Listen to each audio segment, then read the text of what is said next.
Hello everyone. इस video में मैं आपको दिखाने वाला हूँ कि कैसे मैंने पाइथन की मदद से एक रियल लाइफ सॉफ्टवेयर बनाया। मैंने इस सॉफ्टवेयर को टाइपो स्पीड नाम दिया है, जो कि क्या करता है कि आपकी टाइपिंग स्पीड को WPM स्टैंडर्ड में मेज़र करता है। और इतना ही नहीं, ये हमें ये भी बताएगा कि हमारे टेस्ट की एक्यूरेसी क्या थी और हमने कितने वर्ड्स गलत लिखे। गाइस, ये पूरा फुल्ली फंक्शनड GUI सॉफ्टवेयर होने वाला है, जो आपको पाइथन के बेसिक कॉन्सेप्ट के साथ साथ कुछ एडवांस कॉन्सेप्ट जैसे कि थ्रेडिंग, टाइम, GUI विंडो कैसे बनाते हैं और इस विंडो पे थीम कैसे लगाते हैं वो भी सीखने में मदद करेगा। तो चलिए सबसे पहले मैं आपको इस सॉफ्टवेयर का डेमो दिखा देता हूँ। गाइस, मैंने यहाँ पे टाइपो स्पीड स्टार्ट कर लिया है और आप देख सकते हैं कि इसको मैंने बहुत मेहनत करके डिज़ाइन किया है। अब यहाँ पे मैंने दो बटन दिए हुए हैं, एक है स्टार्ट का और दूसरा है रीसेट का। तो चलिए अब मैं इसे स्टार्ट करता हूँ। तो यहाँ पे आप देख सकते हैं कि जैसे मैंने स्टार्ट बटन पे क्लिक किया, यहाँ पे हमारा रिमेनिंग टाइमर वाला काउंटडाउन शुरू हो गया है। तो इसको मैंने बाय डिफ़ॉल्ट 1 मिनट का सेट किया हुआ था। तो ये 1 मिनट से 60 सेकंड से लेकर 0 तक जाएगा। तो अब इस टेस्ट को मुझे 1 मिनट में ख़त्म करना है। तो चलिए मैं इसे टाइप करना शुरू करता हूँ।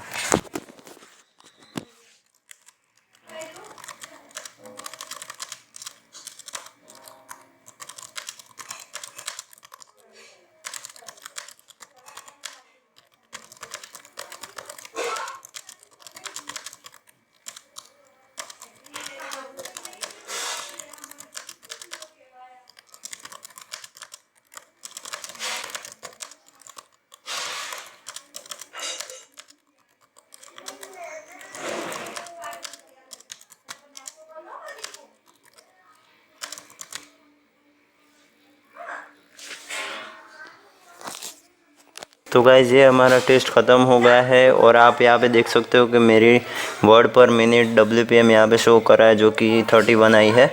और साथ ही में इस टेस्ट में मैंने एक वर्ड्स गलत लिखा था, इसलिए मेरी एक्यूरेसी 100 से डाउन होके 96.88 हो गई है। अब यहाँ पे मैंने जो टोटल वर्ड्स टाइप किए वो यहाँ पे शो कर रहा है कि मैंने वो 32 लिखे थे और उसमें से एक वर्ड्स गलत है। गाइज़, यहाँ पे आपने एक और बात तो नोटिस की होगी कि जब भी मैं यहाँ पे की प्रेस कर रहा था तो ये वाले बटन हाईलाइट हो रहे थे, जो कीबोर्ड हमने बनाया है उसके बटन हाईलाइट हो रहे थे।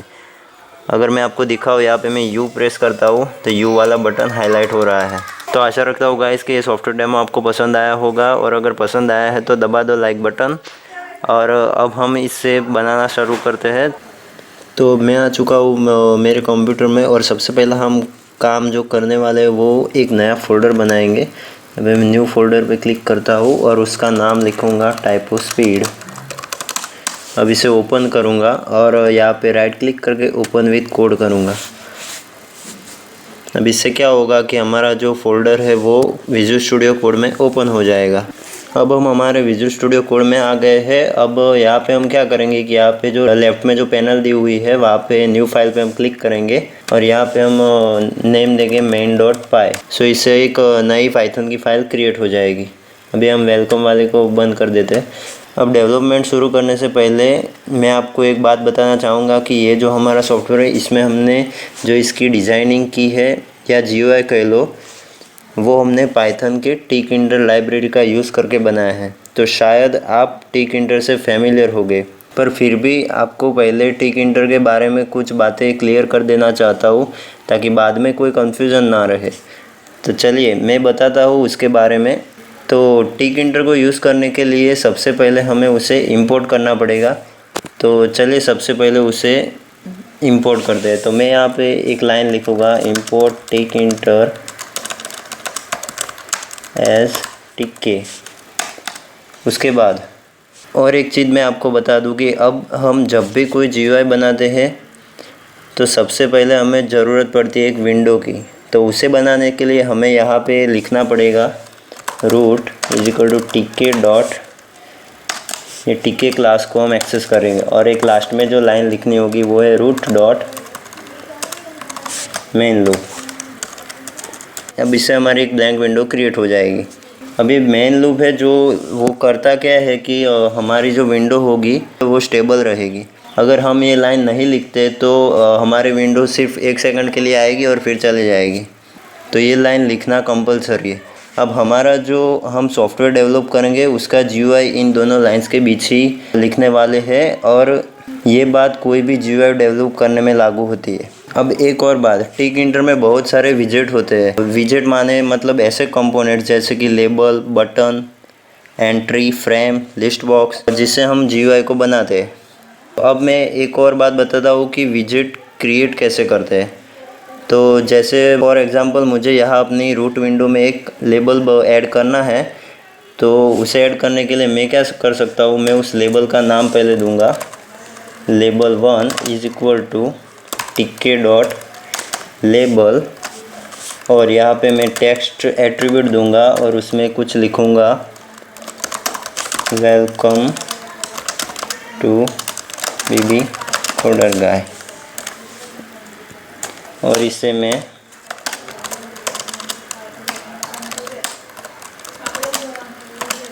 ग्रिड मेथड यूज़ करके प्लेस कर दूंगा। चलिए मैं इसे रन करके आपको दिखाता हूँ।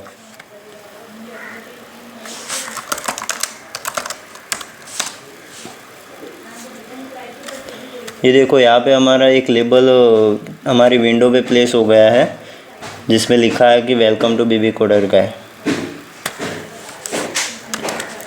अब मैं आपको बताता हूँ कि मैंने यहाँ पे टेक्स्ट लिखा है वो क्या है और जो दूसरी लाइन में ग्रिड यूज़ किया है वो क्या है।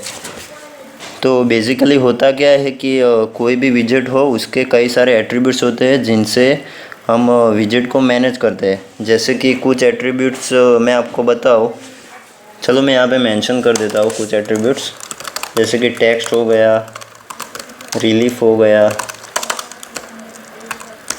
हाइट, विड्थ,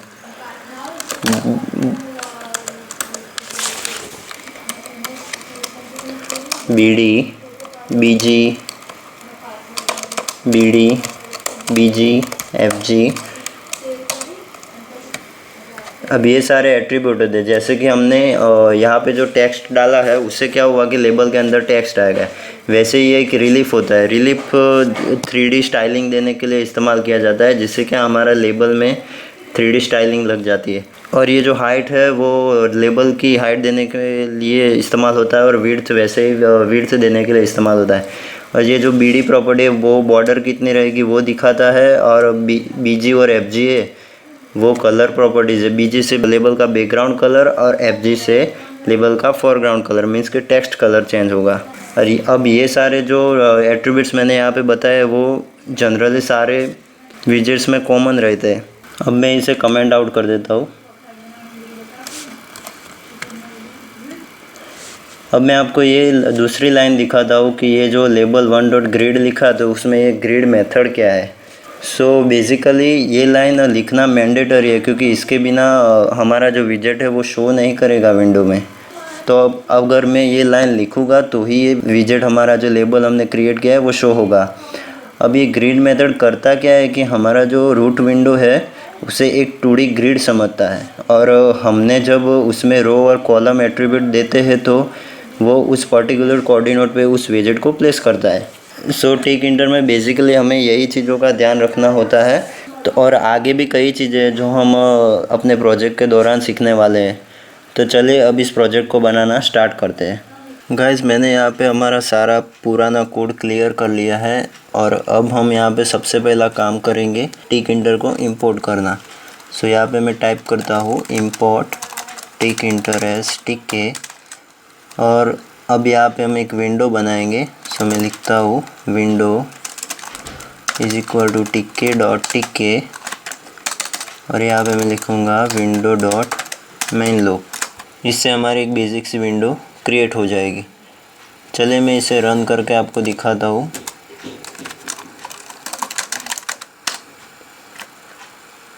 तो यहाँ पे हमारी एक विंडो क्रिएट हो चुकी है।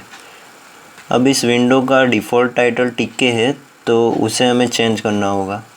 तो मैं इसे क्लोज़ करता हूँ और यहाँ पे लिखता हूँ विंडो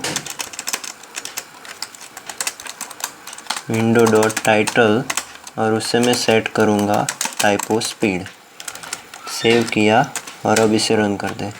तो हमारा यहाँ पे टाइटल सेट हो चुका है। अब एक और बात, हमारी जो विंडो है उसकी साइज़ अभी बहुत छोटी है और ये कोई भी प्लेस पे रन हो जाती है। तो इसे फिक्स करने के लिए हम विंडो की एक मेथड है जिसका नाम है जियोमेट्री, उसका यूज़ करेंगे। सो यहाँ पे मैं लिखता हूँ विंडो डॉट जियोमेट्री और यहाँ पे मैं विंडो की हाइट डिफ़ाइन करूँगा और विड्थ डिफ़ाइन करूँगा। तो सबसे पहले हम यहाँ पे विड्थ लिखते हैं। सो मैं इसे 1140 पिक्सल्स इंटू 950 पिक्सल्स ये सेट कर देता हूँ। अब इसे रन करते हैं। सो हमारी ये विंडो बड़ी हो चुकी है, लेकिन यहाँ पे एक और प्रॉब्लम है, ये एक पर्टिकुलर प्लेस पे हमारी विंडो रन नहीं हो रही है। तो इसे फिक्स करने के लिए हम क्या करेंगे, यहाँ पे लिखेंगे प्लस और इसको एक्स एक्सिस पे मैं पोजीशन दूंगा 400 और वाई एक्सिस पे पोजीशन दूंगा 20 पिक्सल्स। सो इसे अब सेव करते हैं और रन करते हैं। देखो ये हमारी इस पोजीशन पे आई है। अब अगर मैं इसे फिर से रन करता हूँ तो वही पोजीशन पे हमें दिखाई देगी हमारी विंडो। अब एक और बात, अगर ये विंडो को मैं रिसाइज करना चाहूँ तो मैं अभी कर सकता हूँ, लेकिन हमें ऐसा नहीं करना है। सो हम इसे डिसेबल करने के लिए क्या करेंगे, हम यहाँ पे लिखेंगे विंडो डॉट रिसाइजेबल और यहाँ पे दो पैरामीटर्स देंगे, फॉल्स और फॉल्स। इससे हमारी विंडो नॉन रिसाइजेबल हो जाएगी।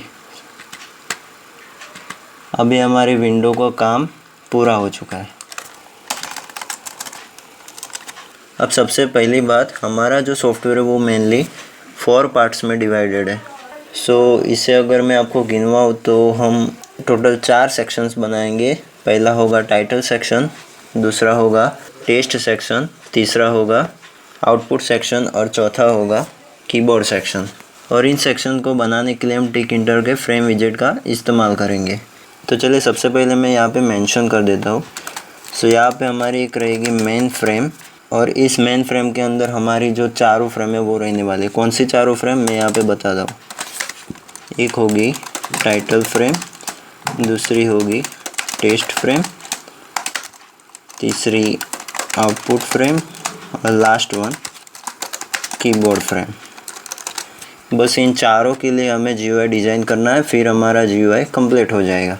सो सबसे पहले हम मेन फ्रेम को बना दें। सो यहाँ पे मैं लिखूँगा main frame is equal to TK dot frame और यहाँ पे मैं इसे प्लेस कहाँ करूँगा, विंडो पे। और इसका बैकग्राउंड में रख देता हूँ वाइट और इसको बॉर्डर दूंगा 4। सेव किया। अब इसे प्लेस करने के लिए मैं ग्रिड मेथड का यूज़ करूँगा। सो यहाँ पे लिखूँगा main underscore frame dot grid और इसे प्लेस कहाँ करना है उसके लिए हमें यहाँ पे ग्रिड मेथड में रो और कॉलम की पोजीशन देनी होती है, लेकिन यहाँ पे मैं कुछ ना लिखूँ। सो ये बाय डिफ़ॉल्ट रो 0 और कॉलम 0 पे प्लेस हो जाएगी। तो हम इसे ब्लैंक ही रखेंगे। तो चलिए अब हम यहाँ पे टाइटल फ्रेम को बना दें। सो मैं यहाँ पे लिखूँगा frame underscore title is equal to TK dot frame और इसे हम प्रेस करेंगे कहाँ पे, मेन फ्रेम में। और इसका बैकग्राउंड हम दे देते ऑरेंज और इसको रिलीफ देंगे हम फ्लैट। अब ये जो रिलीफ है वो कई टाइप के आते हैं। अगर मैं आपको यहाँ पे बताऊँ तो एक होता है फ्लैट, दूसरा होता है ग्रूव, तीसरा होता है सनकेन, एक और आता है रिज। ये रिलीफ बेसिकली स्टाइलिंग है और कुछ नहीं है।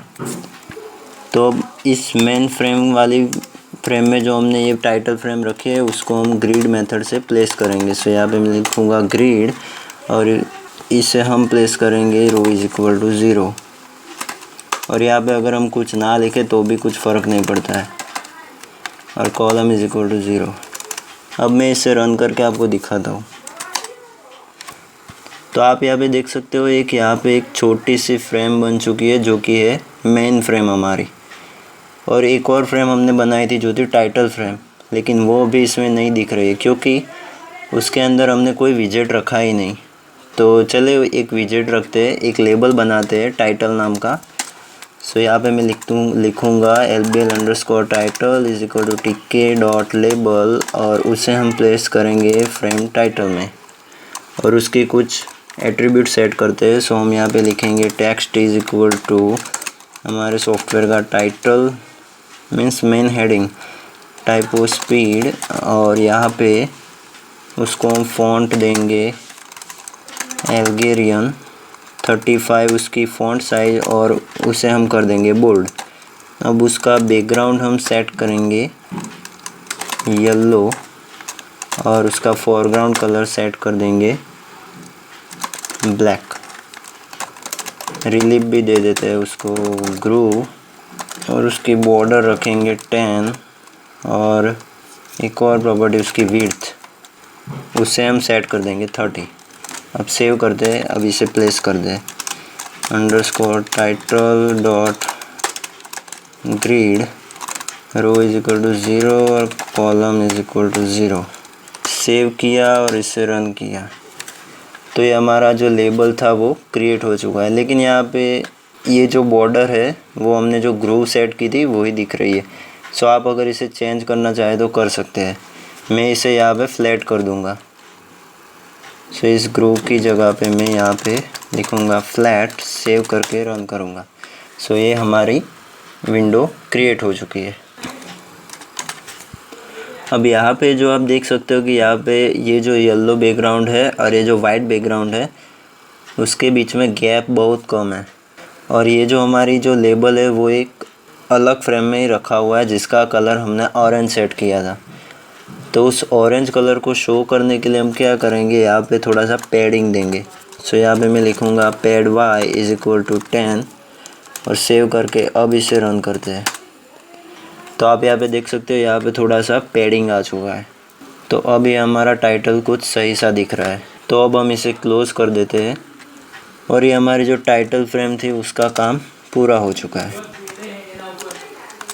अब हम हमारी नेक्स्ट फ्रेम डिज़ाइन करते हैं। सो इसका मैं टाइटल दूंगा frame_text is equal to tk.frame और सेम उसी तरह से मेन फ्रेम में हम इसे रखेंगे और इसका बैकग्राउंड वाइट रखेंगे और रिलीफ इसकी रखेंगे फ्लैट। सेव करेंगे और इसे भी ग्रिड मेथड से प्लेस कर देंगे। लेकिन यहाँ पे रो इज इक्वल टू 1 आएगा और कॉलम इज इक्वल टू 0 आएगा। अब रो इज इक्वल टू 1 क्यों लिखा, क्योंकि हमें जो हमारा टाइटल फ्रेम है उसके नीचे हमारी टेक्स्ट फ्रेम चाहिए। सो अब क्या करते हैं, इसके अंदर कुछ विजेट्स रखते हैं। सो इसके अंदर बेसिकली हमें किन चीज़ों की ज़रूरत पड़ने वाली है, एक तो होगा हमारा पैराग्राफ और दूसरा होगा एक इनपुट बॉक्स। सो इन दो चीज़ों की मेनली हमें ज़रूरत पड़ने वाली है। सो इस पैराग्राफ को डिज़ाइन करने के लिए हम क्या करेंगे, एक लेबल बनाएंगे। तो उसका नाम लिखेंगे lbl_paragraph और यहाँ पे मैं लिखूँगा tk.label और उससे मैं प्लेस करूँगा फ्रेम टेक्स्ट में। और उसका जो टेक्स्ट है के लिए हम यहाँ पे एक वेरिएबल बनाएंगे। सो मैं यहाँ पे लिखूँगा text is equal to selected_paragraph और यहाँ पे इसकी रैप लेंथ को हम सेट करेंगे। ये रैप लेंथ क्या होता है कि हमारा जो लेबल है उसके अंदर जब यहाँ पे मैं अगर 1000 लिखूँ तो उसके अंदर जब 1000 कैरेक्टर्स हो जाएंगे तो जो दूसरी लाइन होगी वो नीचे प्लेस हो जाएगी। सो ये बेसिकली रैप लेंथ का फंडा है। अब इसे मैं जस्टिफाई करूँगा लेफ़्ट में। जस्टिफाई मीन्स हमारा जो पैराग्राफ होगा वो लेफ़्ट से शुरू होगा। अब इस सिलेक्टेड पैराग्राफ को डिफ़ाइन करते हैं। सो यहाँ पे मैं एक वेरिएबल बना रहा हूँ selected_paragraph इज इक्वल टू, अब यहाँ पे मैं कोई भी रैंडम सा पैराग्राफ पेस्ट कर दूँगा।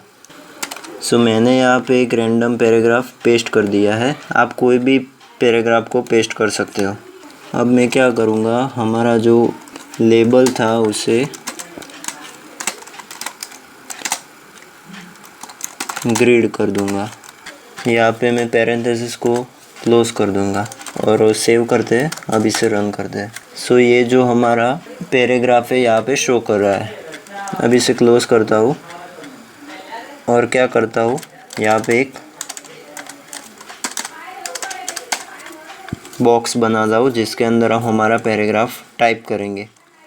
सो यहाँ पे मैं लिखता हूँ entry is equal to TK dot text, और यहाँ पे इसे हम फ्रेम टेक्स्ट में प्लेस करेंगे और इसकी हाइट रखेंगे 8। ये हाइट 8 रखने का मीनिंग ये है कि 8 लाइन जितना बड़ा हमारा टेक्स्ट बॉक्स हो जाएगा। और यहाँ पे हम इसकी विड्थ भी लिखेंगे जो कि हम अराउंड 110 फिक्स करते हैं, और इसकी बॉर्डर दे देते हैं 2। सेव करते हैं। अब इसे प्लेस करते हैं रो इज इक्वल टू 1 पे और कॉलम इज इक्वल टू 0 पे। अब रन करते हैं इसे। सो ये हमारा जो टेस्ट वाली विंडो थी वो क्रिएट हो चुकी है, लेकिन ये सब अभी एक साथ जैसे जॉइंट हो चुका है वैसे आ रहा है। तो क्या करेंगे, हम इसे पैडिंग देंगे। सो ये जो हमारा लेबल था उसके अंदर हम कुछ पैडिंग डालेंगे।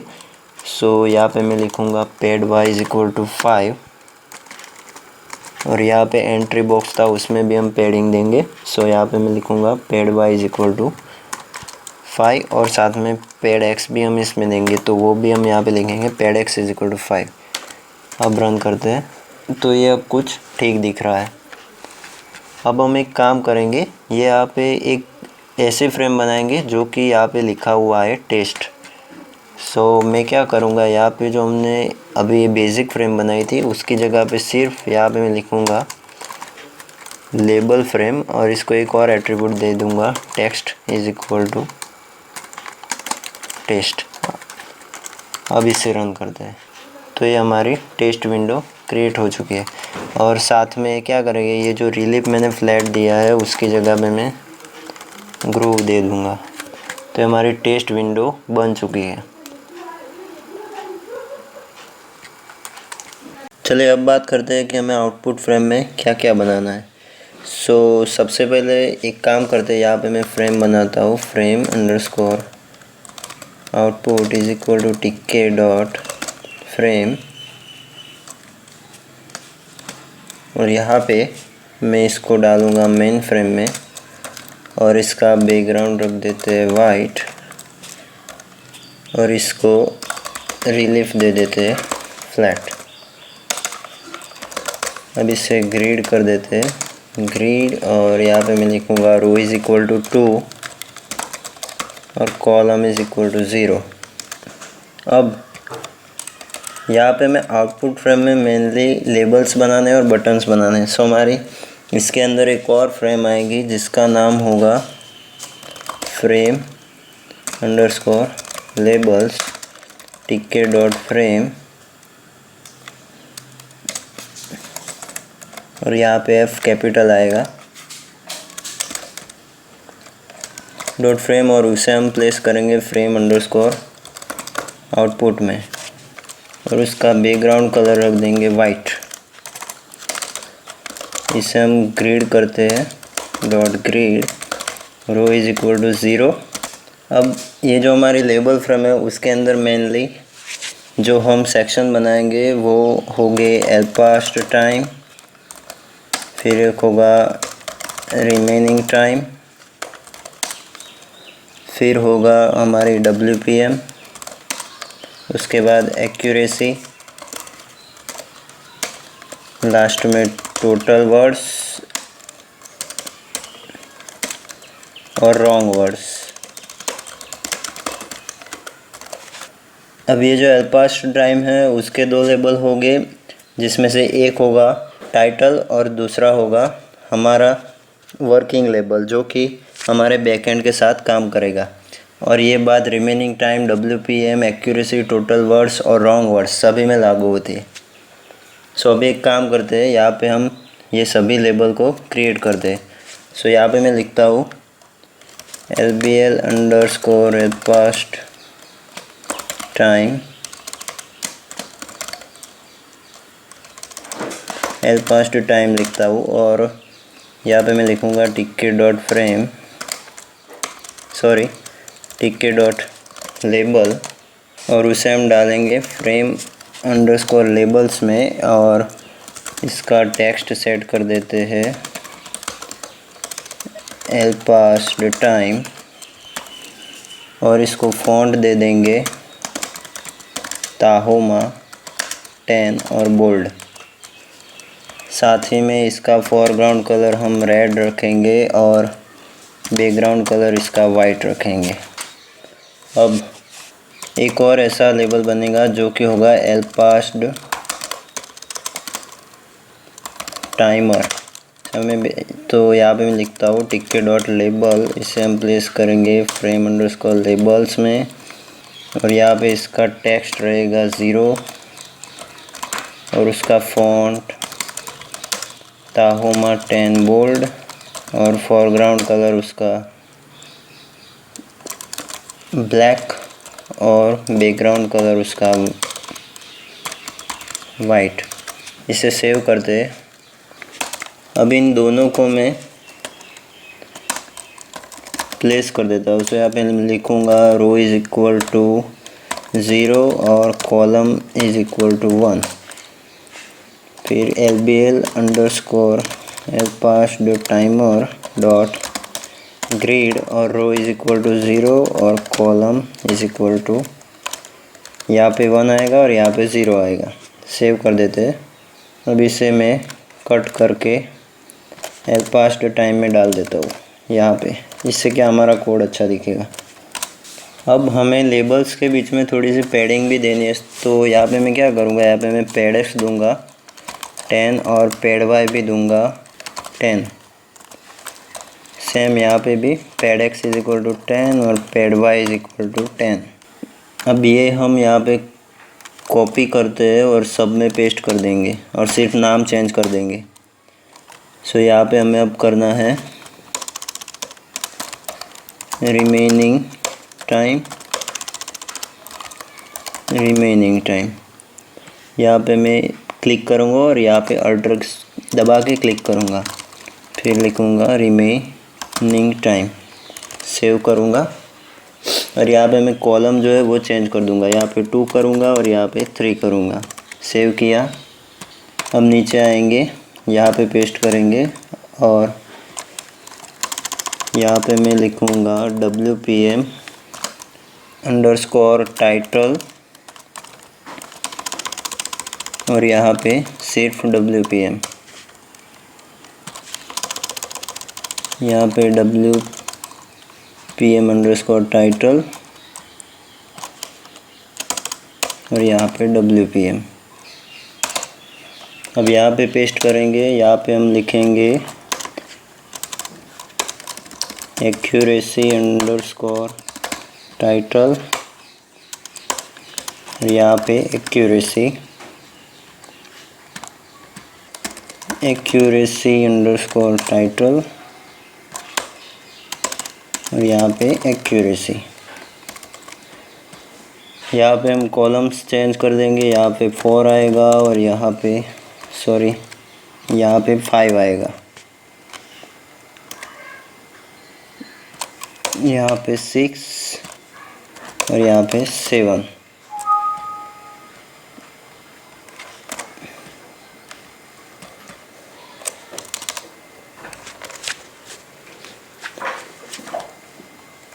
अब टोटल वर्ड्स, सो यहाँ पे मैं लिखता हूँ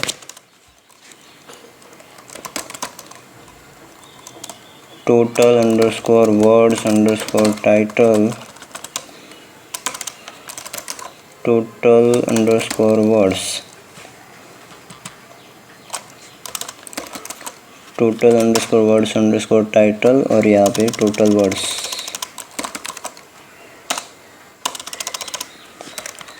सेव किया। यहाँ पे 8 और यहाँ पे 9। अब ये लास्ट वाला wrong words,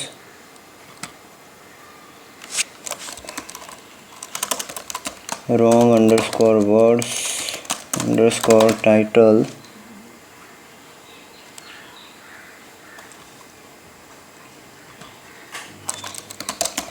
wrong underscore words.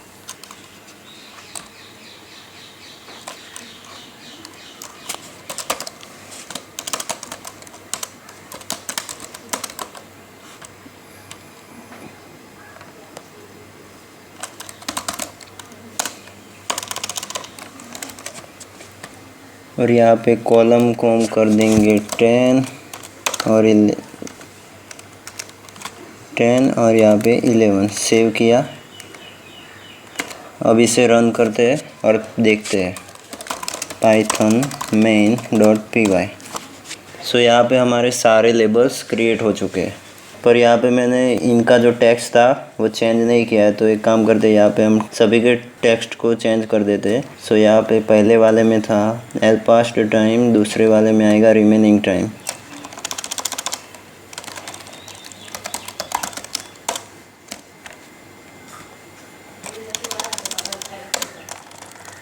यहाँ पे आएगा WPM, यहाँ पे एक्यूरेसी,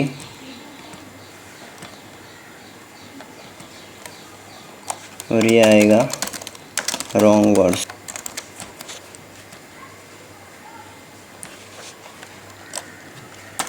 और इधर टोटल वर्ड्स। सेव किया। अब रन करके देखते हैं। सो हमारे सारे लेबल्स क्रिएट हो चुके हैं। अब इसे क्लोज करते हैं और बनाते हैं हमारी जो आउटपुट फ्रेम थी उसके अंदर एक और फ्रेम जो कि होगी कंट्रोल्स फ्रेम।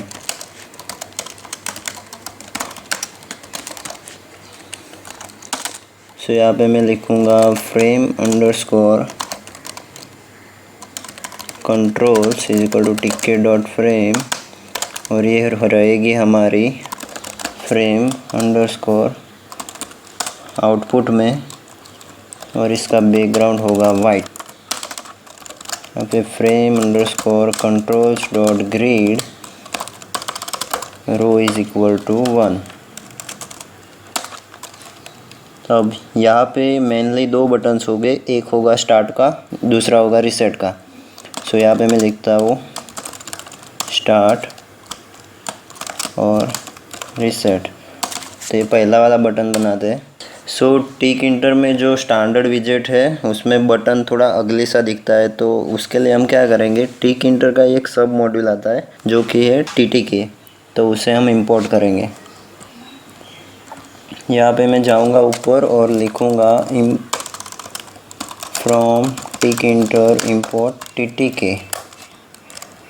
सेव करूँगा और वापस नीचे आ जाऊँगा, और यहाँ पे मैं लिखूँगा btn underscore start is equal to TTK dot button, और यहाँ पे फ्रेम अंडरस्कोर कंट्रोल सिलेक्ट करूँगा और यहाँ पे टेक्स्ट लिखूँगा स्टार्ट, और एक और बटन बनाएंगे btn underscore reset TTK dot button controls, और इसमें टेक्स्ट रहेगा रीसेट। इसे हम यहाँ पे डाल देते हैं। अब इसे प्लेस करते हैं btn underscore start dot grid row is equal to 0 और कॉलम इज इक्वल टू 0। अब यहाँ पे btn underscore reset dot grid row is equal to 0 और column is equal to 1। Save करते हैं और अब इसे रन करके देखते हैं। सो यहाँ पे हमारे बटन्स भी क्रिएट हो चुके हैं, लेकिन अभी इसमें हमें पैडिंग देना बाकी है, तो इसे हम क्लोज करते हैं और यहाँ पे दोनों जगह पे अल्टर की प्रेस करके क्लिक करूँगा और यहाँ पे लिखूँगा pad x is equal to 10 और सेव करेंगे और फिर से रन करके देखेंगे। तो हमारे यहाँ पे बटन्स क्रिएट हो चुके हैं। अब इसे क्लोज करता हूँ और बढ़ते हैं हमारी अगली फ्रेम की ओर, जो कि है हमारी कीबोर्ड फ्रेम। तो चले यहाँ पे मैं बनाता हूँ एक और frame underscore keyboard is equal to TK dot frame, और इसके अंदर मेन अंडरस्कोर फ्रेम, बैकग्राउंड इसका वाइट और बॉर्डर इसकी 4। नहीं तो एक काम करते हैं, बॉर्डर को रिमूव कर देते हैं। अब यहाँ पे frame underscore keyboard dot grid और row is equal to 3। Save किया। अब कीबोर्ड के अंदर मेनली 5 रोज आएगी। पहली होगी 1 से लेके 0 तक, दूसरी होगी Q से लेके P तक, तीसरी होगी A से लेके L तक, चौथी होगी Z से लेके M तक और लास्ट होगा स्पेस बार। सो यहाँ पे मैं लिखता हूँ 1 से लेके 0, Q to P, A to L, Z to M और लास्ट में स्पेस। तो यहाँ पे हम बनाते हैं frame underscore 1 underscore 0 is equal to tk dot frame और इसे हम प्लेस करेंगे फ्रेम अंडरस्कोर कीबोर्ड में और इसका बैकग्राउंड दे देते हैं white. Frame underscore 1 dot grid और इसे रो इज इक्वल टू 0 पे प्लेस करेंगे। सेव करता हूँ। अब इसके अंदर हमें टोटल 10 लेबल्स बनाने होंगे जो कि हो गए 1 से लेके 0 तक। सो यहाँ पे मैं पहला लेबल बनाता हूँ LBL underscore 1 is equal to tk dot label और यही से हम प्लेस करेंगे फ्रेम 1 अंडरस्कोर 0 में और इसका टेक्स्ट दे देते 1, इसका बैकग्राउंड दे देते ब्लैक और इसका फोरग्राउंड कलर वाइट दे देते और विड्थ इसकी रखेंगे 5, हाइट 2, रिलीफ भी देंगे इसको ग्रूव और इसकी बॉर्डर रखेंगे 10। सेव करता हूँ और अब इसे लाइन डाउन करेंगे, मीन्स ऐसे हम और 9 कॉपीज़ बनाएंगे। सो इसे काम कर दे, यहाँ पे मैं कॉपी करता हूँ इसे और पेस्ट करता हूँ। 3, 4, 5, 6, 7, 8, 9 और 10। ये हमारे 10 लेबल्स हो गए हैं। अब यहाँ पे सिर्फ हमें इसका नाम चेंज करना है। सो यहाँ पे मैं क्लिक करूँगा और यहाँ पे क्लिक करूँगा। अब यहाँ पे मैं 2, 3, 4, 5, 6, 7, 8, 9 और 0। ये हमारे 10 लेबल्स क्रिएट हो चुके हैं। अब इन 10 लेबल्स को हम ग्रिड करेंगे। So LBL underscore 1 dot grid row is equal to 0 और कॉलम इज इक्वल टू 0 और pad X is equal to 10 और pad y is equal to 5। अब इसे भी मैं फटाफट कॉपी कर देता हूँ, Ctrl+C और Ctrl+V। 3, 4, 5, 6, 7, 8, 9, 10। अब यहाँ पे नाम चेंज कर देते हैं 2, 3, 4, 5, 6, 7, 8, 9 और 0। अब यहाँ पे हमें कॉलम नंबर को चेंज करना पड़ेगा क्योंकि हमें एक दूसरे के आसपास में बटन्स को लाना है। सो यहाँ पे मैं 1, 2, 3, 4, 5, 6, 7, 8 और 9 सेव करता हूँ और अब इसे रन करके देखते हैं। सो यहाँ पे हमारे 1 से लेकर 0 तक सारे बटन्स क्रिएट हो चुके हैं। अब इसे क्लोज़ करता हूँ और आपको ऐसे ही सारे बटन्स बनाने हैं, सिर्फ उसका नाम चेंज करना है। सो मैं इसे फटाफट से कर देता हूँ। वैसे ही हम यहाँ पे एक फ्रेम बनाएंगे जिसका नाम रखेंगे frame underscore Q underscore P और टिक्के डॉट फ्रेम और इसे हम प्लेस करेंगे फ्रेम अंडरस्कोर कीबोर्ड में और इसका बैकग्राउंड रखेंगे white. Frame underscore Q underscore P dot grid, इसकी रो इज इक्वल टू 1। अब हम इसे यहाँ से कॉपी करते हैं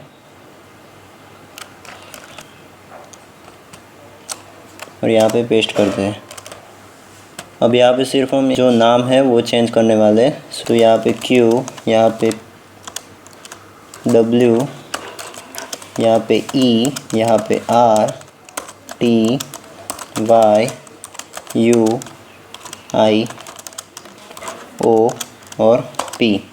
सेव करते हैं और यहाँ पे भी नाम को चेंज कर देंगे, Q, W, E, R, T, Y, U, I, O और पी। सेव किया और यहाँ पे हम सिर्फ ये जो हमारा रो है उसे ही चेंज करेंगे। अब हमें कॉलम को चेंज करने की ज़रूरत नहीं है यहाँ पे। सो यहाँ पे मैं लिखता हूँ 1, सेव किया और अब देखते हैं। सो यहाँ पे हमारी दूसरी रो क्यू से लेकर पी तक भी क्रिएट हो चुकी है। अब बनाते हैं तीसरी रो। एक काम करता हूँ, इसे पूरा कॉपी करता हूँ फिर से।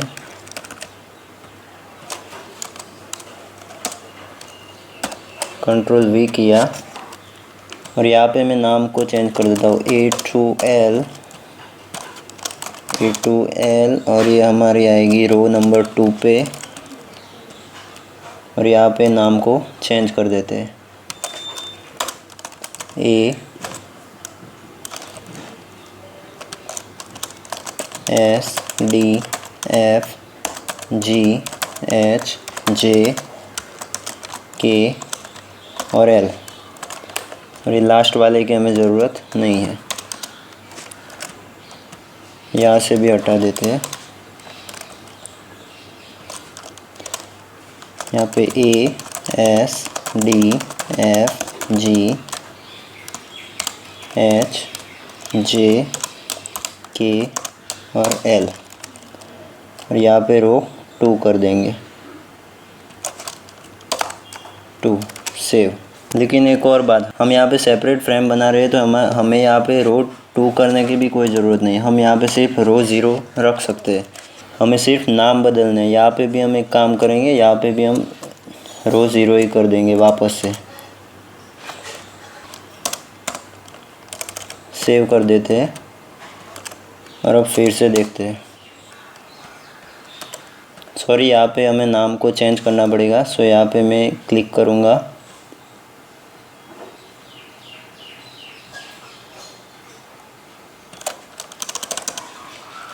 _Q_P और नीचे वाले फ्रेम में भी हम नाम को चेंज कर लेंगे।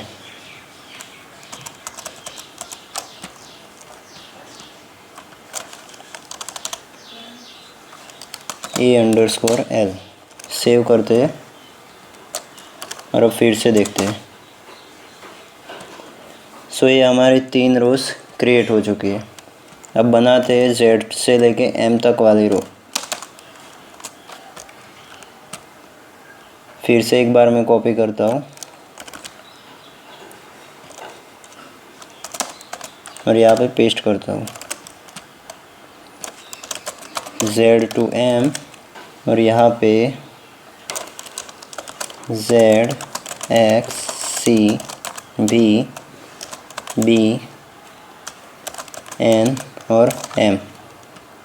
ये लास्ट 2 लाइंस की हमें ज़रूरत नहीं, तो इसे मैं डिलीट कर देता हूँ।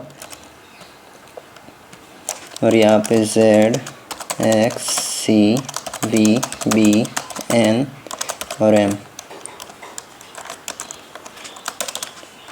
डिलीट। और यहाँ पे फ्रेम का नाम चेंज कर देते हैं,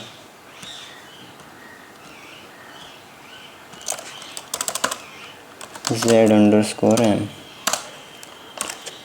सेव करते हैं और यहाँ पे रो इज़ इक्वल टू 3 कर देंगे। सेव करके रन करके फिर से दिखते हैं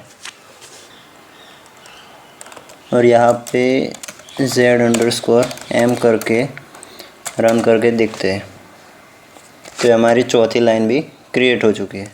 अब बचा हमारे पास सिर्फ स्पेस बार, तो इससे भी हम वैसे ही हम डिज़ाइन करेंगे। तो यहाँ पे लिखेंगे frame_space pk.frame और इसको प्लेस करेंगे frame_कीबोर्ड में और इसका बैकग्राउंड रखेंगे वाइट और इसे frame_space grid row is equal to 4 save किया और यहाँ पे एक लेबल बनाएंगे LBL_space।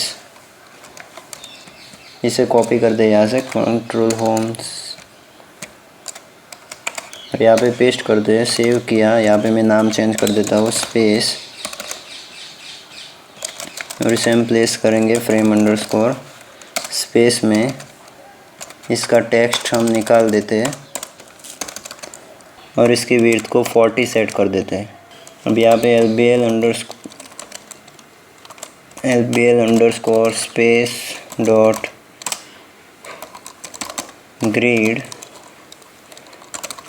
Row is equal to 0 और pad x is equal to 10 and pad y is equal to 5, और यहाँ पे column is equal to 0। Save करते हैं, रन करके फिर से देखते हैं। सो ये हमारा पूरा कीबोर्ड डिज़ाइन हो चुका है। अब एक काम करते हैं, यहाँ पे ये जो चिपका हुआ है इसे हम अलग करते हैं। तो इसके लिए हम क्या करेंगे, ये जो दोनों फ्रेम है, एक आउटपुट फ्रेम और एक कीबोर्ड फ्रेम, इन दोनों के बीच में पैडिंग देंगे। सो उसके लिए हमें क्या करना पड़ेगा, यहाँ पे जो हमारा कीबोर्ड वाला फ्रेम है उसके अंदर हम लिखेंगे pad y is equal to 10। और अब देखते हैं।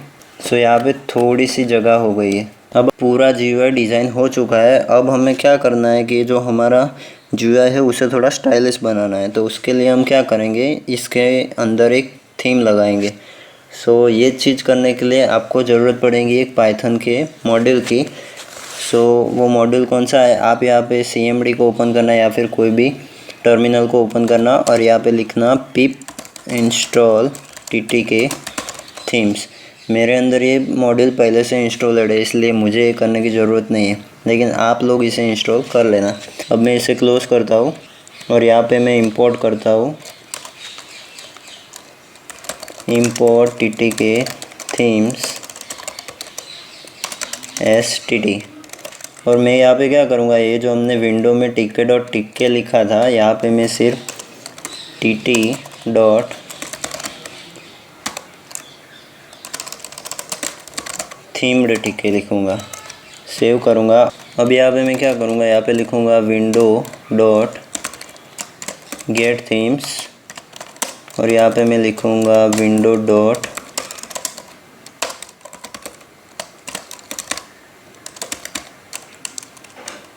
सेट थीम, और उसके अंदर मैं पास करूँगा थीम का नाम जो कि है रेडियंस। अब इसे फिर से रन करते हैं। तो आप देख सकते हो कि हमारा जो GUI था उसका पूरा लुक चेंज हो चुका है। यहाँ पे जो हमारा बटन है वो अभी थोड़ा बड़ा सा दिख रहा है, और यहाँ पे जब मैं माउस ओवर करता हूँ तो इसका बटन का कलर भी चेंज हो रहा है। सो हमारा GUI पूरा कंप्लीट हो चुका है। तो अब मैं इसे क्लोज़ करता हूँ और अब हम बात करेंगे हमारे प्रोजेक्ट के बैकएंड की। अब हमारे सॉफ्टवेयर को फिर से रन करते हैं, और अब यहाँ पे हमें सबसे पहला काम क्या करना है कि ये जो हमारा कीबोर्ड हमने बनाया है उसके साथ की बाइंड करने। मतलब यहाँ पे मैं अगर 1 प्रेस करूँ तो इस की का कलर चेंज हो जाना चाहिए। सो ये हम कैसे करेंगे, तो उसके लिए हमें क्या करना होगा, ये जो हमारे विंडो है उसके साथ कीज़ बाइंड करनी पड़ेगी। सो मैं इसे क्लोज़ करता हूँ और यहाँ पे इस मेन फ्रेम के बाहर मैं यहाँ पे लिखता हूँ की बाइंडिंग्स। सो ये चीज़ हम कैसे करेंगे, तो एक काम करेंगे, यहाँ पे मैं पहले सबसे पहला एक फंक्शन बनाऊँगा। मैं लिखता हूँ डेफ चेंज बैकग्राउंड और इसके अंदर एक पैरामीटर दूंगा विडजेट, और यहाँ पे मैं लिखूँगा ब्लैक बैकग्राउंड और यहाँ पे विडजेट डॉट कॉन्फ़िगर और उसके अंदर लिखूँगा background is equal to blue, और यहाँ विडजेट डॉट आफ्टर मेथड और यहाँ पे लिखूँगा 100, और यहाँ पे हम लैम्बडा फंक्शन का यूज़ करेंगे जो कि एक एनोनिमस फंक्शन होता है जिसका कोई नाम नहीं होता। सो यहाँ पे मैं लिखूँगा lambda colour is equal to background और यहाँ पे कॉलन देके विडजेट डॉट कॉन्फ़िगर और इसका बैकग्राउंड दूंगा कलर, और यहाँ पे राउंड ब्रैकेट्स आएंगे। अभी मैंने यहाँ पे एक फंक्शन बना दिया है, लेकिन मैंने आपको बताया नहीं कि ये सब मैंने क्या लिख दिया। सो कोई बात नहीं, वो मैं आपको ये कोड लिखने के बाद पूरा समझाता हूँ। सो हमें क्या करना है, सबसे पहले कि हम यहाँ पे 6 लिस्ट बनाएंगे, जिसमें से 3 लिस्ट हो गए जो हमने लेबल बनाए हैं उन सभी लेबल्स के नाम, और 3 लिस्ट हो गए जिसमें होगा नंबर्स, अल्फ़ाबेट्स, जो कि कैपिटल और स्मॉल दोनों के हो गए। सो यहाँ पे एक काम करते हैं, मैं आपको लिस्ट बना के दिखाता हूँ और फिर हम उन लिस्ट का यूज़ कैसे करेंगे वो भी देखेंगे। सो यहाँ पे मैं लिखता हूँ लेबल्स अंडरस्कोर नंबर्स, और यहाँ पे एक लिस्ट जिसके अंदर हम सारे नंबर्स वाले जो यहाँ पे हमने लेबल्स बनाए, ये लेबल अंडरस्कोर 1, लेबल अंडरस्कोर 2, इन सभी के नाम यहाँ पे लिखेंगे। सो यहाँ पे मैं लिखूँगा LBL अंडरस्कोर 1 से लेके 0 तक। सो ये कि हमारी लिस्ट बन चुकी है। ऐसे ही हम और 2 लिस्ट बनाएंगे जिसमें लिखेंगे लेबल्स अंडरस्कोर अल्फ़ा, जो कि होगी सारे अल्फ़ाबेट्स की लिस्ट, और यहाँ पे हम लिखेंगे LBL underscore A underscore B। सो ये हमारी लेबल्स अंडरस्कोर अल्फ़ा वाली लिस्ट क्रिएट हो चुकी है, जिसमें हमने सारे A से लेकर Z तक लेबल्स के नाम लिख दिए। अब यहाँ पे हम एक और लिस्ट बनाएंगे जो कि होगा स्पेस के लिए। सो यहाँ पे लिखूँगा labels underscore space is equal to list, और यहाँ पे LBL अंडरस्कोर स्पेस। सेव करते हैं, और इन सब का यूज़ कैसे करना है वो मैं आपको नीचे दिखाता हूँ जब हम लूपिंग करेंगे। सो यहाँ पे मैं लिखूँगा बाइंडिंग अंडरस्कोर नंबर्स, और यहाँ पे लिस्ट में सारे नंबर्स दे दूँगा। सो यहाँ पे 1 2, वैसे ही बाइंडिंग अंडरस्कोर कैपिटल अल्फ़ाबेट्स, जिसके अंदर हम सारे A से लेके Z तक रखेंगे, लेकिन वो कैपिटल में हो गए। सो यहाँ पे A,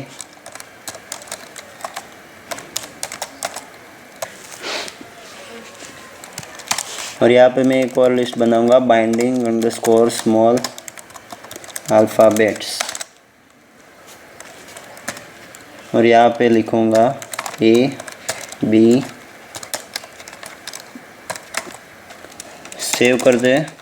और अब अगर मुझे कोई भी की बाइंड करनी है तो उसके लिए एक सिंटैक्स होता है। सो वो क्या होता है मैं आपको दिखाता हूँ। यहाँ पे हमें लिखना होता है रूट डॉट बाइंड, और यहाँ पे स्ट्रिंग के अंदर उस की का नाम जो प्रेस करते ही हमें कुछ इवेंट परफॉर्म करके दे। सो यहाँ पे मैं अगर 1 लिखूँगा तो ये की हमारी जो कीबोर्ड की 1 वाली की है उसके साथ बाइंड हो जाएंगी, और यहाँ पे हमें फंक्शन का नाम पास करना होता है। तो हमने यहाँ पे चेन बैकग्राउंड का एक फंक्शन बनाया है, लेकिन हम ये चीज़ एक एक करके नहीं करेंगे। अगर ऐसे करने जाएंगे तो हमें सारी लाइनों के लिए मीन्स कि सारी 1 से लेकर 0 और सारे अल्फ़ाबेट्स के लिए ये की बाइंडिंग करनी पड़ेगी, जिससे हमारा कोड लेंथी हो सकता है। तो एक काम करेंगे, हम यहाँ पे एक 3 फॉर लूप बनाएंगे, जो कि पहला वाला होगा नंबर्स के लिए, दूसरा वाला होगा कैपिटल अल्फ़ाबेट्स के लिए, तीसरा वाला होगा स्मॉल अल्फ़ाबेट्स के लिए, और एक जो स्पेस बार बचेगा उसकी हम डायरेक्ट एक सिंगल लाइन के अंदर हम लिख देंगे। सो यहाँ पे मैं लिखता हूँ फॉर नंबर इन रेंज, और यहाँ पे length of binding underscore numbers, और यहाँ पे कॉलन लगा के। अब यहाँ पे मैंने किया क्या कि मैंने फॉर लूप को एक रेंज दे दी, जिसके अंदर ये हमारा जो बाइंडिंग नंबर वाला लिस्ट है उसकी लेंथ है जो इसकी 10 वो पास होगी। सो ये 10 बार ये लूप पूरा घूमेगा। यहाँ पे मैं लिखता हूँ वही वाली लाइन रूट डॉट बाइंड, और यहाँ पे एफ स्ट्रिंग के अंदर यहाँ पे मैं लिखूँगा बाइंडिंग अंडरस्कोर नंबर्स का पहला एलिमेंट जब हमारा लूप घूमेगा तो इस नंबर की वैल्यू होगी 0। सो ये क्या करेगा, बाइंडिंग अंडरस्कोर नंबर वाला जो हमारा लिस्ट है उसका पहला एलिमेंट उठाएगा। सो यहाँ पे जो इसकी वैल्यू जो ये लेगा वो होगी 1, सो हमारी की 1 बाइंड हो जाएगी। अब यहाँ पे मैं कॉमा लगाऊंगा और यहाँ पे लैम्बडा फंक्शन लिखूंगा, लैम्बडा, और यहाँ पे इवेंट दूंगा इसको, और एक लेबल नाम का वेरिएबल बनाऊंगा जिसके अंदर मैं क्या करूँगा, जो हमने ऊपर लेबल अंडरस्कोर नंबर वाला जो लिस्ट बनाया है उसमें से पहला एलिमेंट उठाऊंगा, यानी कि नंबर। मतलब ये यहाँ पे क्या होगा कि लेबल्स अंडरस्कोर नंबर्स का 0th एलिमेंट यहाँ पे लेगा जब लूप घूमेगा, और जब फिर से लूप घूमेगा तो यहाँ पे फर्स्ट एलिमेंट हो जाएगा। अब यहाँ पे मैं कॉलन लगाता हूँ और फंक्शन का नाम लिखूँगा चेंज बैकग्राउंड, और उसके अंदर पास करूँगा मैं लेबल।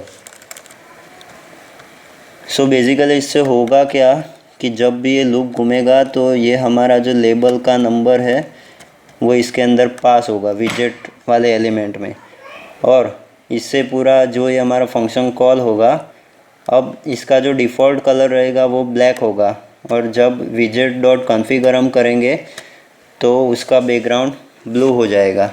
लेकिन 0.1 सेकंड के बाद हमारा जो कलर होगा विजेट का वो फिर से ब्लैक हो जाएगा।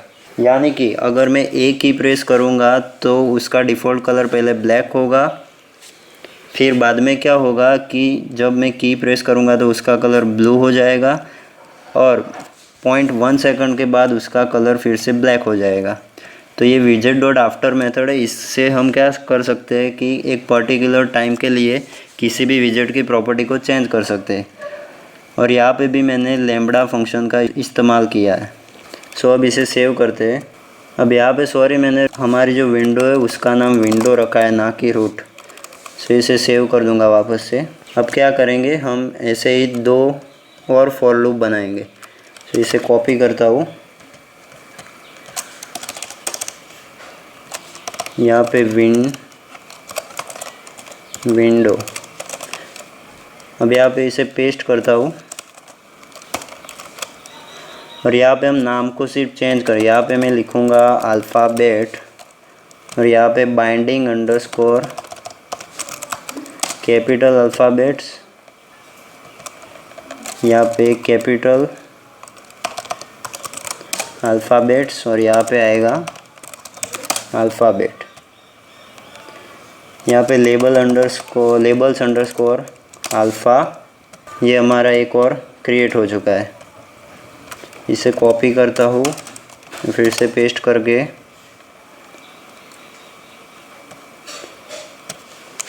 यहाँ पे एक काम करता हूँ, यहाँ पे मैं लिखता हूँ capital underscore alpha, capital underscore alphabet, और यहाँ पे कैपिटल अंडरस्कोर अल्फ़ाबेट। सेव करते हो, और यहाँ पे लिख स्मॉल अंडरस्कोर अल्फ़ाबेट, यहाँ पे भी स्मॉल,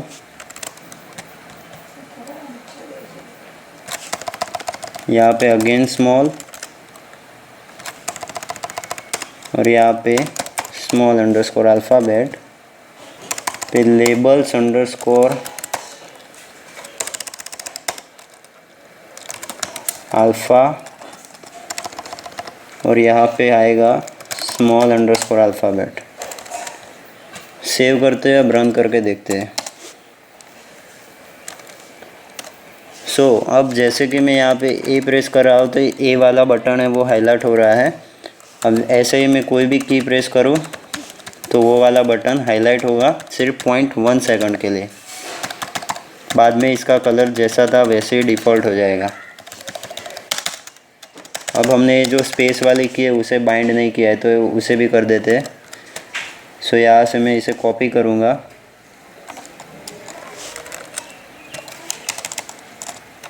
और यहाँ पे पेस्ट करूँगा,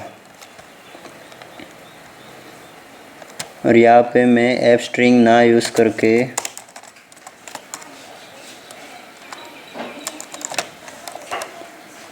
सिर्फ स्पेस लिखूँगा, और यहाँ पे लेबल्स अंडरस्कोर स्पेस, यहाँ पे स्पेलिंग गलत लिखे, लेबल्स अंडरस्कोर स्पेस,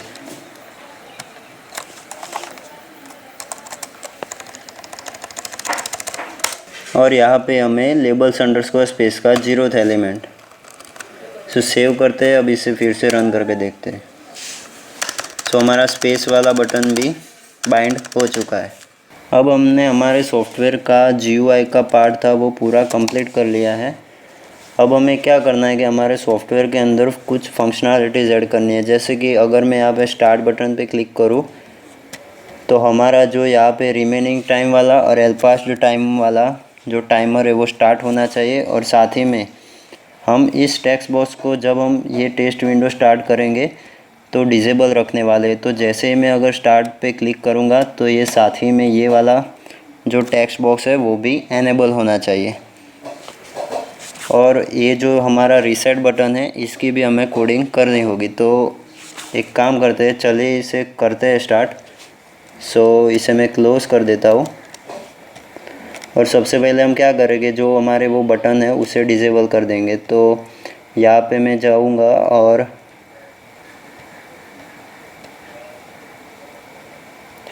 यहाँ पे जो हमारा ये जो रीसेट वाला बटन है उसका मैं स्टेट डिसेबल ऐड कर दूँगा। सो यहाँ पे btn_reset.config और state is equal to disabled. Save करता हूँ, रन करके आपको दिखाता हूँ। सो आप देख सकते हैं कि ये वाला बटन हमारा डिसेबल हो चुका है।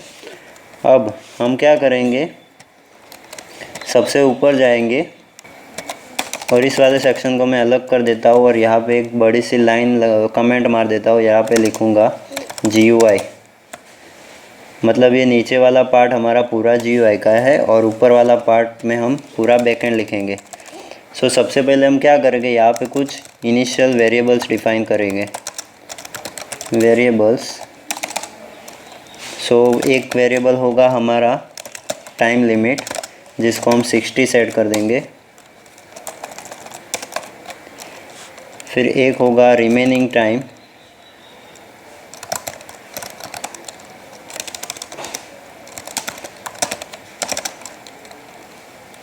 इसको हम टाइम लिमिट से सेट कर देंगे, मतलब कि टाइम लिमिट के बराबर ही होगा।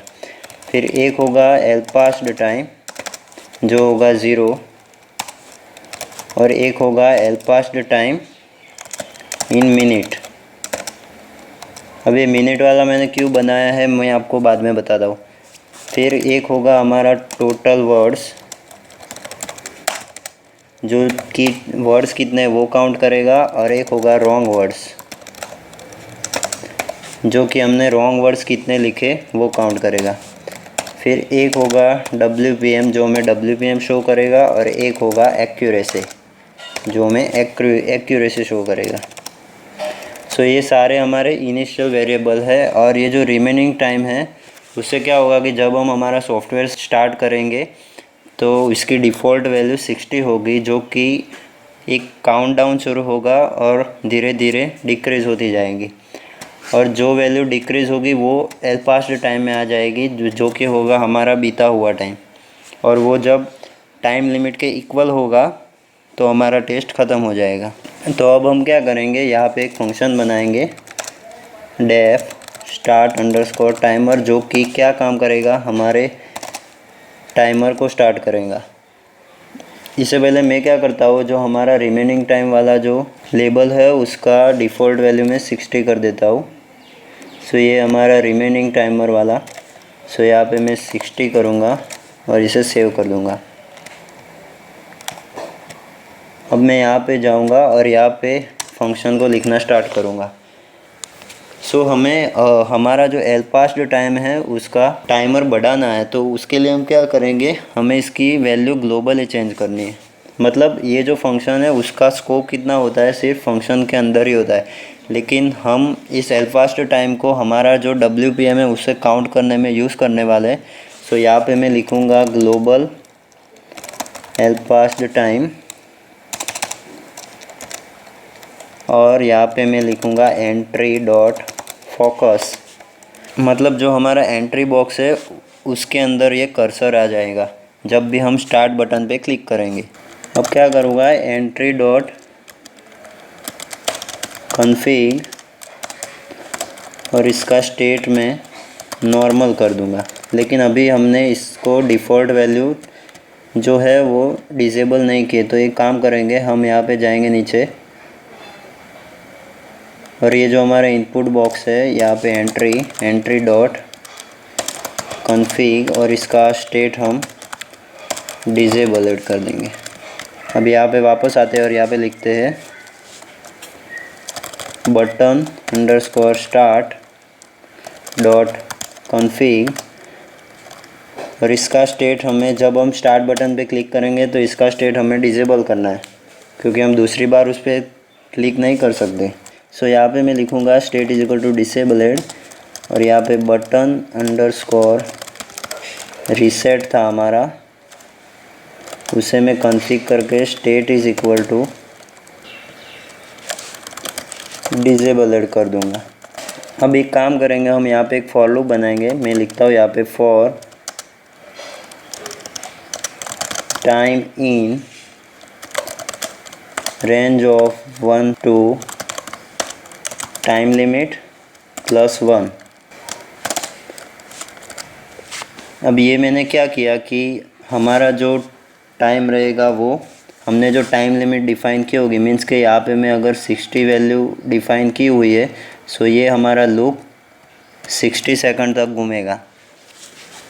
सो यहाँ पे मैं क्या करूँगा, जब हमारा एल पास्ट टाइम होगा उसे हमें चेंज करना है। तो यहाँ पे मैं लिखूँगा elapsed time is equal to time, sorry यहाँ पे हमने BTN नाम दिया है। सो यहाँ पे BTN अंडरस्कोर स्टार्ट और यहाँ पे अब यहाँ पे क्या एल पास्ट टाइम की वैल्यू हमारे टाइम के इक्वल होगी। मतलब यहाँ पे जब हमारा टाइम की वैल्यू 1 होगी, मीन्स के 1 सेकंड होगा, तो यहाँ पे हमारी एल पास्ट टाइम की वैल्यू 0 से होके 1 में चेंज हो जाएगी। अब इस वैल्यू को हमें हमारे लेबल में शो करना है, तो उसके लिए हम क्या करेंगे, LBL underscore L past timer और यहाँ पे हम इसका जो टेक्स्ट एट्रीब्यूट है उसे चेंज करके एल पास्ट टाइम में चेंज कर देंगे। अब हमें जो हमारा रिमेनिंग टाइम है उसे भी तो साथ में चेंज करना है। तो हम यहाँ पे क्या करेंगे, अपडेटेड रिमेनिंग टाइम नाम का एक वेरिएबल बनाएंगे और उसके अंदर क्या करेंगे, रिमेनिंग टाइम है जो हमारा, जो कि 60 है अभी के लिए, उसे हम चेंज करके उसमें से जो हमारा एल पास्ट टाइम होगा उसे सब्सट्रैक्ट करेंगे। और साथ ही में ये जो हमारा रिमेनिंग टाइमर वाला जो लेबल है उसका टेक्स्ट एट्रीब्यूट चेंज करके अपडेटेड रिमेनिंग टाइम कर देंगे।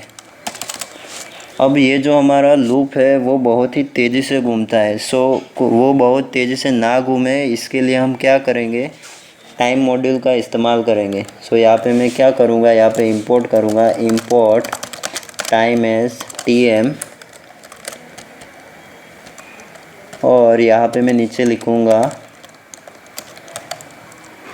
TM डॉट स्लीप और यहाँ पे 1 करूँगा। इससे क्या होगा कि हमारा जो लूप है वो एक एक सेकंड पे अपनी वैल्यू चेंज करेगा।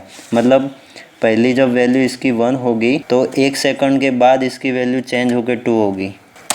अब यहाँ पे मैं लिखूँगा विंडो डॉट अपडेट और इसे सेव करूँगा। अब ये चीज़ मैंने क्यों लिखी, क्योंकि हमें लूप के साथ साथ ही हमारी विंडो को अपडेट करना पड़ेगा, तभी जो लेबल का टेक्स्ट है वो चेंज होगा।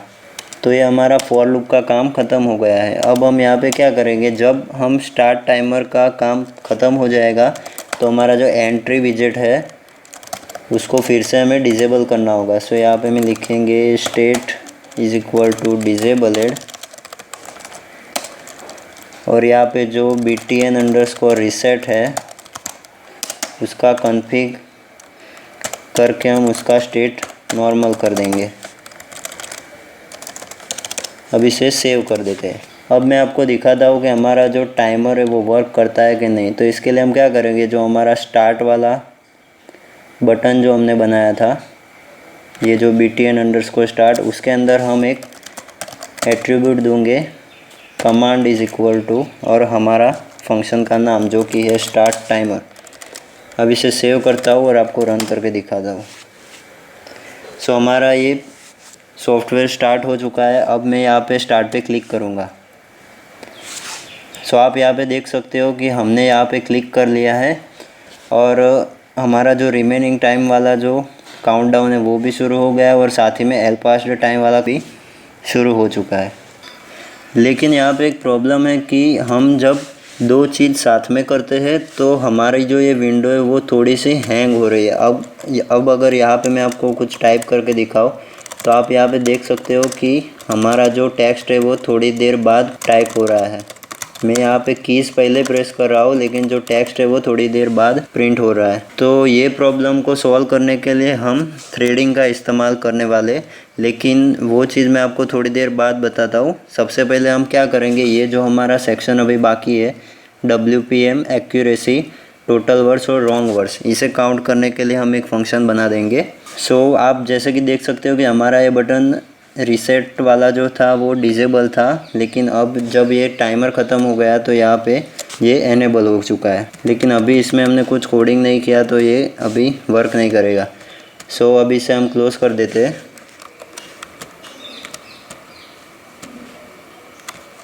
और यहाँ पे मैं एक और फंक्शन बनाता हूँ, डेफ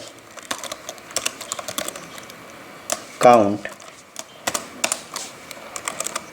सो यहाँ पे हम टोटल 4 ग्लोबल वेरिएबल्स का यूज़ करने वाले हैं। तो यहाँ पे मैं लिखता हूँ ग्लोबल अंडरस्कोर टोटल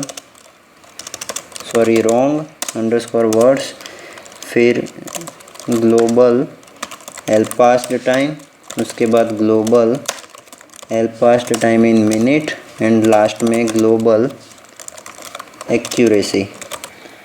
इनफैक्ट हमें एक्यूरेसी की भी ज़रूरत नहीं है, तो यहाँ से मैं रिमूव कर दूँगा और सेव करूँगा। अब यहाँ पे हम क्या करने वाले हैं, यहाँ पे मैं एक वेरिएबल बनाऊँगा पैरा अंडरस्कोर वर्ड्स और उसके अंदर मैं लिखूँगा LBL अंडरस्कोर पैराग्राफ, जो कि हमने हमारा जो टेक्स्ट है उसके लिए डिफ़ाइन किया था। और यहाँ पे मैं लिखूँगा इसका जो टेक्स्ट एट्रीब्यूट है उसको स्प्लिट कर दो। सो बेसिकली ये क्या करेगा कि एक हमें लिस्ट रिटर्न करेगा जिसके अंदर जो हमारा टेक्स्ट होगा, मतलब कि अगर यहाँ पे मैं एक लाइन लिखूँ हेलो माय नेम इज़ बीबी, तो ये क्या करेगा कि हमने यहाँ पे स्प्लिट मेथड का यूज़ किया है तो ये इसको जहाँ पे स्पेस है वहाँ से तोड़ देगा और इसकी एक लिस्ट बनाएगा। मतलब ये हमें रिटर्न में कुछ ऐसी आउटपुट देगा, हेलो माय नेम इज़ बीबी। सो हमें ये रिटर्न में कुछ ऐसे आउटपुट देने वाला है। सो ये मैंने क्यों बनाया वेरिएबल, क्योंकि मैं चाहता हूँ कि मैं हमारा जो पैराग्राफ है उसके सारे वर्ड को काउंट कर सकूँ। सो ये सारे वर्ड्स को काउंट करने के लिए मैं क्या करूँगा, यहाँ पे एक लूप बनाऊँगा वाइल लूप, और इसमें एक कंडीशन लगाऊँगा while elapsed time not equal to time limit. Means कि हमारा जो एल पास्ट टाइम वाला वैल्यू है वो इक्वल टू 60 नहीं हो जाता, मतलब कि हमने जो टाइम लिमिट सेट की है उसके इक्वल नहीं हो जाता, तब तक ये हमारा वाइल लूप घूमता रहना चाहिए। सो यहाँ पे मैं क्या करूँगा, एक और वेरिएबल बनाऊँगा जिसमें मैं लिखूँगा एंटरेड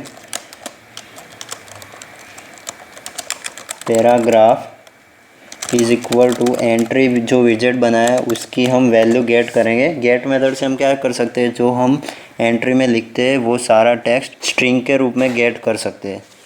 सो हमें एंट्री में कहाँ से कहाँ तक की वैल्यू चाहिए। सो यहाँ पे हमें जो फर्स्ट इंडेक्स पे जो एलिमेंट होगा यानी जो कैरेक्टर होगा वहाँ से लेके हमें एंड तक सारे कैरेक्टर्स को एक स्ट्रिंग में लाना है और फिर से उसे स्प्लिट करना है। और यहाँ पे मैं लिखूँगा total words is equal to length of entered paragraph.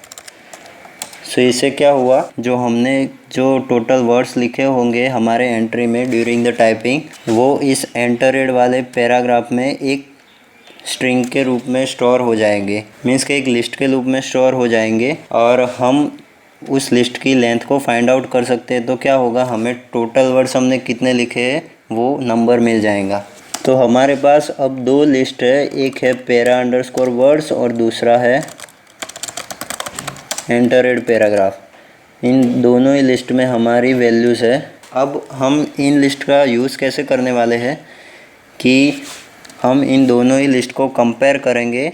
During the typing session हमने रॉन्ग वर्ड्स कितने लिखे उसे फाइंड आउट करेंगे। सो ये चीज़ हम कैसे करेंगे, इसे मैं कमेंट आउट कर देता हूँ।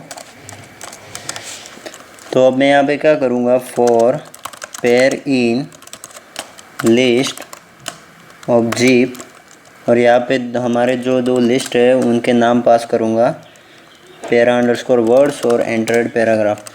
सो ये जीप फंक्शन बेसिकली करता क्या है, एक हमें टपल रिटर्न में देगा जिसके अंदर हमारा जो ये पैराग्राफ लिस्ट वाला जो वर्ड है उसका पहला एलिमेंट उठाएगा और जो एंटरेड पैराग्राफ वाला लिस्ट है उसका पहला एलिमेंट उठाएगा और उसकी लिस्ट बना के हमें रिटर्न करेगा। तो फॉर एग्ज़ाम्पल मैंने यहाँ पे हेलो लिखा और यहाँ पे भी हेलो लिखा, तो ये आउटपुट में मुझे कुछ ऐसा दिखा। जैसे जैसे मैं लिखता जाऊँगा वैसे वैसे यहाँ पे बहुत सारे पेयर्स बनते जाएंगे। सो यहाँ पे मैं एक और कंडीशन लगाऊंगा, इफ़ पेयर ऑफ 0, यानी कि जो हमारा ये वाला एलिमेंट आएगा जो कि आएगा पैरा वर्ड से, वो अगर नॉट इक्वल टू है पेयर ऑफ 1 से, मीन्स इससे अगर यहाँ पे हेलो नहीं और हेल है, तो हम क्या करेंगे, जो हमारा रॉन्ग वर्ड्स वाला जो वेरिएबल है उसके अंदर एक इंक्रीज़ कर देंगे। सो ये हमारा रॉन्ग वर्ड्स काउंट करने का लॉजिक यहाँ पे ख़त्म होता है। अब इसे हमें लेबल में शो करवाना है, तो उसके लिए हम क्या करेंगे, यहाँ पे मैं जो हमारा एल पास्ट टाइम है उसे सबसे पहले तो मिनट में कन्वर्ट करूँगा। तो यहाँ पे मैं लिखूँगा elapsed time divided by 60। अब अगर मुझे WPM फाइंड करनी है तो उसके लिए एक फॉर्मूला होता है जो कि है total words minus wrong words divided by time in minute. So इसी फॉर्मूला का यूज़ करके हम वर्ड पर मिनट को काउंट करेंगे। सो यहाँ पे मैं लिखता हूँ WPM is equal to total words minus wrong words divided by, यहाँ पे मुझे लिखना था elapsed time in minute, elapsed time in minute, और इसे मैं शो कर दूंगा LBL अंडरस्कोर WPM में। सो इसका मैं टेक्स्ट एट्रीब्यूट को चेंज करके लिख दूंगा WPM। अब सेव करते हैं और यहाँ पे एक और काम करेंगे, जो हमने टोटल वर्ड्स और रॉन्ग वर्ड्स के लिए जो लॉजिक लगाया था उसे भी यहाँ पे हम प्रिंट करवा देते हैं। तो यहाँ पे मैं लिखता हूँ टोटल वर्ड्स और यहाँ पे मैं लिखूँगा LBL underscore total words of text is equal to total words and LBL underscore, और यहाँ पे wrong words LBL underscore wrong words of text is equal to wrong words. अब इसे सेव करते हैं।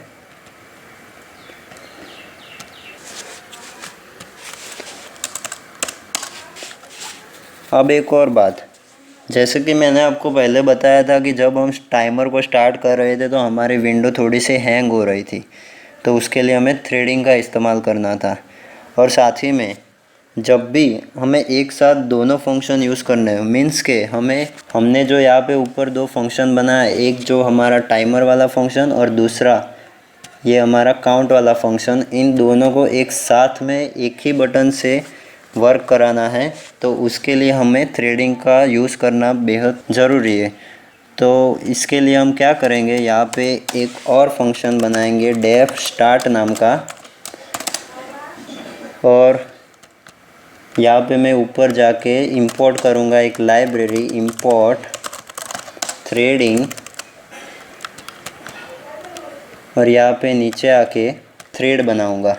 सो यहाँ पे मैं लिखूँगा thread 1 is equal to threading dot thread और उसके अंदर मैं टारगेट सेट कर दूंगा हमारा जो पहला वाला फंक्शन है जिसका नाम है स्टार्ट टाइमर, और उस थ्रेड को स्टार्ट कर दूंगा। अब एक और थ्रेड बनाऊंगा, thread 2 is equal to threading dot thread और उसको मैं टारगेट दूंगा हमारा जो काउंट वाला फंक्शन है वो, और उसको भी मैं स्टार्ट कर दूंगा। अब इसे सेव करते हैं और हमने जो हमारा स्टार्ट वाला जो बटन नीचे बनाया था उसमें जो हमने फंक्शन का नाम यहाँ पे स्टार्ट टाइमर दिया था उसकी जगह पे हम अब सिर्फ स्टार्ट लिखेंगे। इससे क्या होगा, हमारा जो हमने थ्रेडिंग डिफाइन किया है वो वाला फंक्शन कॉल होगा और वो पैरेलली दो फंक्शन को चलाएगा। सो अब मैं इसे रन करके आपको दिखाता हूँ। यहाँ पे मैं स्टार्ट पे क्लिक करता हूँ तो आप यहाँ पे देख सकते हो कि अब हमारा जो GUI है वो बिल्कुल भी लैग नहीं कर रहा है। सो इस टेस्ट को हम देते हैं पूरा और फिर देखते हैं कि हमें यहाँ पे WPM शो होती है या नहीं होती है। सो इस टेस्ट को मैं कंप्लीट करता हूँ। The building blocks of papers many students define paragraphs in terms of length. A paragraph is a group of at least 5 sentences. A paragraph is half a page long, etc. In reality, though the unity. सो यहाँ पे मेरी word पर minute 38 आई है और यहाँ पे जो मैंने टोटल वर्ड्स लिखे थे वो भी 38 आए हैं। सो इसे हम क्लोज करते हैं। सो अब हमें एक और चीज़ काउंट करनी है जो कि है हमारी एक्यूरेसी। सो उसे फाइंड करने के लिए हमें क्या करना होगा, यहाँ पे हम जाएंगे और यहाँ पे मैं लिखूँगा एक्यूरेसी, और एक्यूरेसी को फाइंड करने के लिए मैं यहाँ पे एक फार्मूला होता है उसका इस्तेमाल करूँगा। सो वो बेसिकली क्या होता है कि एक्यूरेसी इज़ इक्वल टू हमारी जो ओरिजिनल WPM है वो डिवाइडेड बाय हमारी ग्रॉस WPM। वे ग्रॉस WPM क्या होती है कि ऐसे वर्ड पर मिनट जिसके अंदर हमने हमारे रॉन्ग वर्ड्स कितने थे उसे सब्सट्रैक्ट ना किया हो, और उसको हम 100 से मल्टीप्लाई करते हैं क्योंकि हमारी एक्यूरेसी है वो परसेंटेज में शो करती है। सो इसे कमेंट आउट करते हैं और यहाँ पे हम फार्मूला लगाते हैं। पहले तो हम यहाँ पे ग्रॉस WPM फाइंड करेंगे। सो यहाँ पे मैं लिखूँगा gross WPM is equal to total words divided by elapsed time in minute, और यहाँ पे मैं लिखूँगा accuracy is equal to WPM divided by gross WPM into 100। अब इसे हम लेबल में शो करेंगे तो यहाँ पे मैं लिखूँगा LBL_accuracy और इसका जो टेक्स्ट वेरिएबल है उसको हम एक्यूरेसी से रिप्लेस कर देंगे। अब इसे सेव कर दें। तो यहाँ पे होगा क्या कि जब एक्यूरेसी शो होगी तो वो बहुत लंबी शो होगी तो उसे हम राउंड कर देंगे। तो यहाँ पे मैं लिखूँगा राउंड और उसे अप टू 2 डेसिमल तक राउंड करेंगे। सो अब इसे सेव कर दें और यहाँ पे हमारा जो मेन काम था वो ख़त्म हो चुका है। अब हमें एक और फंक्शन बनाना है जो कि होगा हमारे रीसेट बटन के लिए। सो यहाँ पे मैं डिफ़ाइन करता हूँ डेफ रीसेट और global remaining time, global L past time. अब जब हम बटन BTN रीसेट पे जब हम क्लिक करेंगे तो उसका जो स्टेट है वो डिसेबल्ड, और BTN_ जो स्टार्ट है उसका स्टेट हो जाना चाहिए नॉर्मल। अब एक और बात, साथ ही में जो हमारा एंट्री है उसका स्टेट भी डिसेबल्ड होना चाहिए। और जो हमारा एंट्री विजेट है उसके अंदर का सारा टेक्स्ट डिलीट हो जाना चाहिए। तो मैं यहाँ पे लिखूँगा एंट्री डॉट डिलीट, और कहाँ से कहाँ तक, तो वैसे ही 1.0 से लेके मीन्स के 1th इंडेक्स से लेके टिक डॉट एंड तक, मतलब कि सारा टेक्स्ट। और उसके बाद फिर से एंट्री डॉट कॉन्फ़िग, और यहाँ पे state is equal to disabled. Sorry, यहाँ पे हमें नॉर्मल करना होगा, क्योंकि जब तक हम नॉर्मल नहीं करेंगे तब तक हमारा एंट्री विजेट का जो टेक्स्ट है वो डिलीट नहीं होगा। और हम ये सब डिलीट क्यों कर रहे हैं, क्योंकि जब हम रीसेट पे क्लिक करते हैं तो हमारा सारा GUI रीसेट हो जाता है, अपने डिफ़ॉल्ट स्टेट पे आ जाता है। तो हमें और भी चीज़ें रीसेट करनी पड़ेगी। तो हम यहाँ पे क्या करेंगे, जो हमारा रिमेनिंग टाइम होगा उसे फिर से टाइम लिमिट पे सेट कर देंगे, और जो हमारा एलपास्ट टाइम होगा उसे हम 0 कर देंगे, और एलपास्ट टाइम इन मिनट है उसे भी 0 कर देंगे। अब इन सभी वैल्यूज़ को हमने 0 किया है, तो उनके लेबल को भी हमें चेंज तो करना पड़ेगा ना। तो यहाँ पे हम लिखेंगे LBL_ elapsed timer of text is equal to 0, then LBL_ remaining timer of text is equal to 0,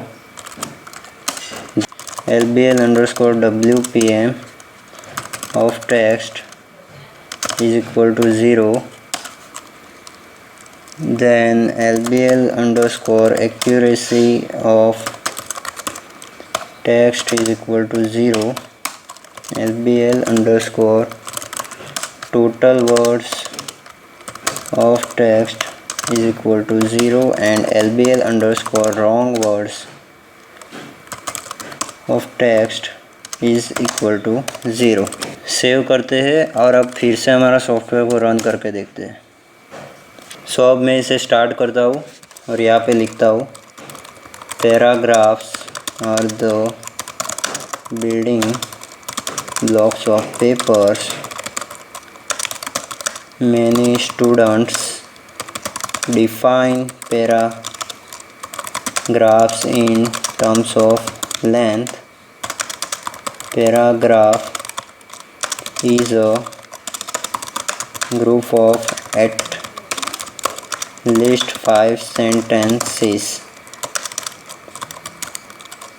A paragraph is half a page long, etc. In reality, though, the unity and coherence of ideas among। सो यहाँ पे मेरी word पर minute 43 show करा, यहाँ पे एलपास्ट time 60 हो गया, यहाँ पे 0 हमारा रिमेनिंग टाइम हो गया, और मेरी जो एक्यूरेसी थी वो 100% रही, क्योंकि मैंने यहाँ पे एक भी वर्ड को गलत नहीं लिखा है। यहाँ पे मैंने टोटल 43 वर्ड को काउंट किया और यहाँ पे मैंने 0 वर्ड रॉन्ग लिखा है। सो अब यहाँ पे हमारा जो टेक्स्ट बॉक्स था वो भी डिसेबल हो चुका है। और अब अगर यहाँ पे मैं रीसेट पे क्लिक करता हूँ, सॉरी, मैंने यहाँ पे रीसेट वाला जो बटन था उसे इस बटन के साथ लिंक नहीं किया। तो यहाँ पे मैं जाऊँगा नीचे,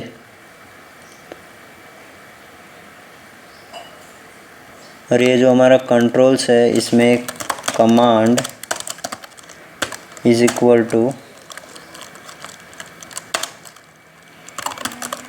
रीसेट दूंगा। सो एक काम करता हूँ, अभी के लिए मैं यहाँ पे जो हमारी टाइम लिमिट है उससे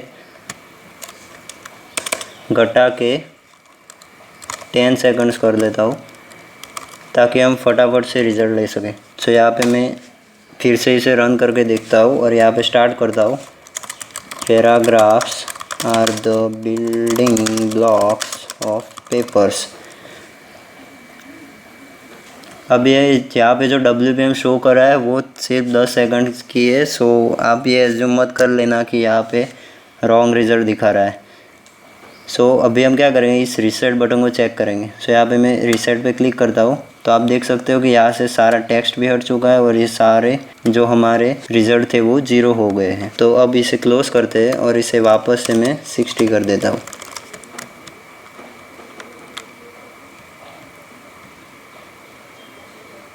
अब एक और चीज़, यहाँ पे जो हमारा पैराग्राफ है वो सिर्फ एक ही है, लेकिन मैं चाहता हूँ कि ये पैराग्राफ हमने जो स्ट्रिंग में लिखा था वो स्ट्रिंग में ना लिख के एक अलग से टेक्स्ट फाइल में लिखे। और साथ ही में ये पैराग्राफ जब जितनी बार हम सॉफ्टवेयर को फिर से रीओपन करेंगे उतनी बार चेंज भी होना चाहिए। तो ये चीज़ हम कैसे करेंगे,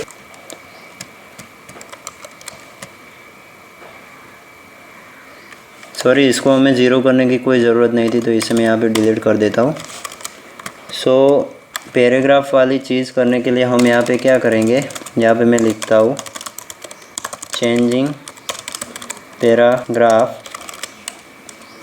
और यहाँ पे मैं क्या करूँगा, फाइल हैंडलिंग का यूज़ करूँगा। सो उसके लिए हम क्या करेंगे, हम हमारे जहाँ पे प्रोजेक्ट क्रिएट किया है उस फोल्डर में जाएंगे और यहाँ पे मैंने एक फ़ाइल रखी हुई है जिसका नाम है paragraph.txt। इसके अंदर बेसिकली क्या रखा हुआ है, मैंने यहाँ पे 4 पैराग्राफ्स को पेस्ट किया है जो कि अप्रोक्सीमेटली 100 वर्ड्स के है।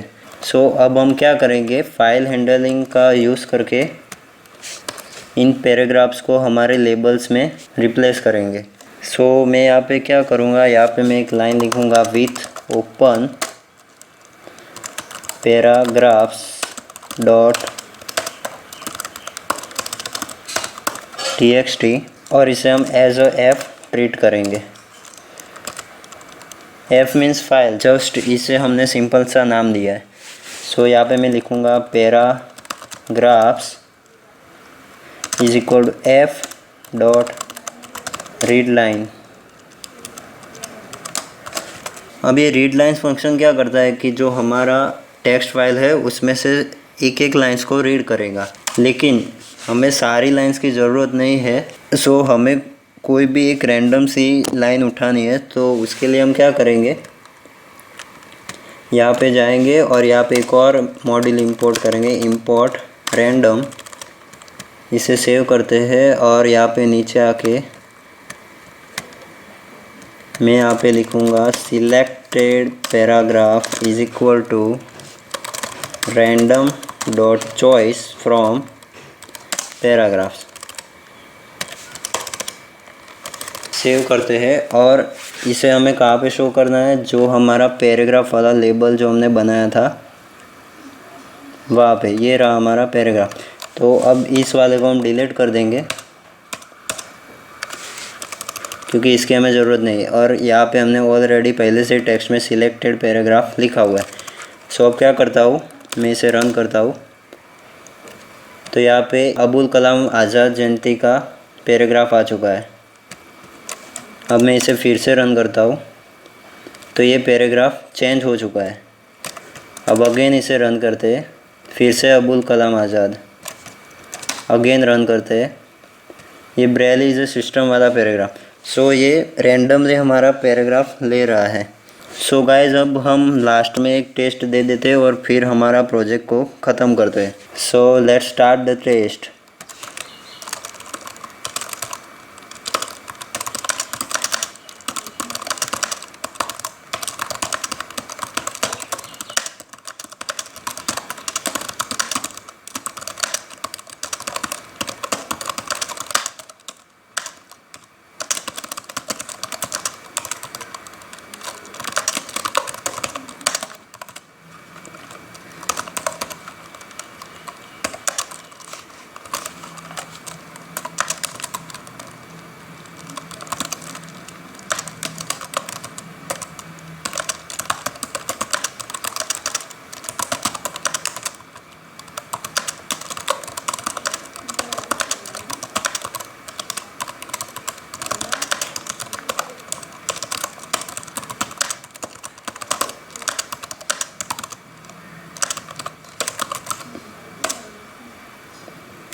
सो हमारा टेस्ट ख़त्म हो चुका है और मैंने 38 WPM की स्पीड से इस टाइपिंग टेस्ट को कंप्लीट किया।